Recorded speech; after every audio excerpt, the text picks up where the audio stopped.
তো মনে করি মুর্শিদাবাদে যেটা হয়েছে এটা মমতা ব্যানার্জির উস্কানিতে হয়েছে। কারণ উনি প্রথম থেকেই এই বিলের বিরোধিতা করে এসছে এবং বারবার এমনভাবে উস্কেছে মুসলিমদের যাতে মুসলিমরা কোথাও একটা এই জাতীয় দাঙ্গার পরিবেশ তৈরি করে। আপনি দেখুন রেড রোডে মুসলিমদের পবিত্র ঈদের নমাজকে অপবিত্র করেছে মমতা ব্যানার্জি। সেখান থেকে উনি বলতে শুরু করেছে দাঙ্গা হবে, দাঙ্গা হবে, দাঙ্গা হবে। এই দাঙ্গা হওয়ার কথা আজ থেকে 2 বছর আগে মমতা ব্যানার্জি বলেছিলেন, কিন্তু দাঙ্গাটা হলো কোথায়? দাঙ্গাটা হলো আপনার হাওড়ায়। এবার রামনবমীতে দাঙ্গা করাতে পারলেন না দাঙ্গা বলে বলে, সেই দাঙ্গাটা করানোর জন্য উনি হনুমান জয়ন্তীকে কাজে লাগালেন। হনুমান জয়ন্তীতে দাঙ্গা দাঙ্গা করে আজকে মুর্শিদাবাদ জ্বলছে। মুর্শিদাবাদ ছাড়াও বিভিন্ন জায়গাতেও এই রকম হিন্দুরা আজকে ভয়ে সন্ত্রস্ত।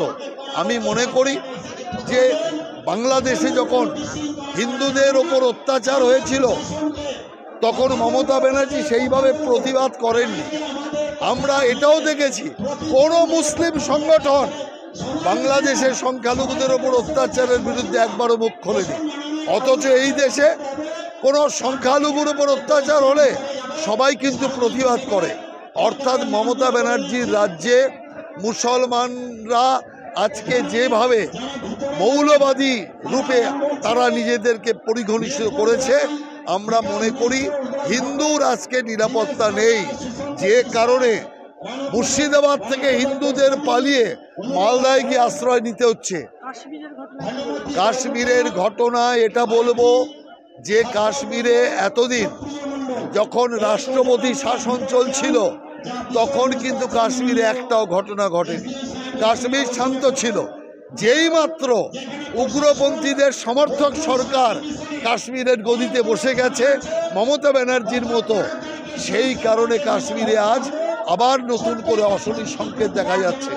আমরা মনে করি মোদিজির সরকার এই উগ্রপন্থীদের ক্ষমা করবে না, ছাড়বে না, ইঞ্চিতে ইঞ্চিতে বদলা নেবে। আমরা মনে করি যে জিনিসটা কাশ্মীরে হবে সেটা কিন্তু বাংলায় হবে না। বাংলায় আরও হিন্দু নিধন যজ্ঞ হবে। অতএব আমরা বিজেপির পক্ষ থেকে দায়িত্ব নিয়েছি এই পশ্চিম বাংলাকে বাংলাদেশ হতে দেব না। মমতা ব্যানার্জি দরকার হলে বাংলাদেশে চলে যাক, কিন্তু পশ্চিম বাংলাকে আমরা বাংলাদেশে রূপান্তরিত করতে দেব না। এই প্রতিজ্ঞা নিয়ে বিজেপি রাস্তায় নেমেছে। আর এই বোলপুরে এবং সারা পশ্চিম বাংলায় আমাদের আন্দোলন চলছে।